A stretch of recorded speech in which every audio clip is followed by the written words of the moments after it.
Antisipasi El Nino di Kota Ambon, wali kota siapkan suplai air bersih ke masyarakat.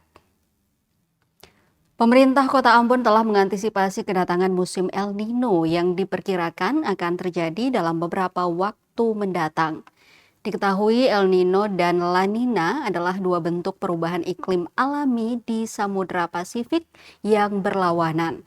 El Nino membuat suhu air laut panas dan memicu kekeringan, kekurangan air bersih, dan risiko kebakaran hutan yang tinggi.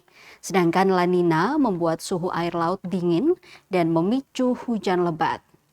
Menanggapi situasi itu, Wali Kota Ambon telah mempersiapkan dinas-dinas terkait untuk antisipasi kedatangan cuaca ekstrim tersebut, seperti Badan Penanggulangan Bencana Daerah atau BPBD, Perundangan Tirtayapono, dan Dinas Pemadam Kebakaran dan Penyelamatan Kota Ambon.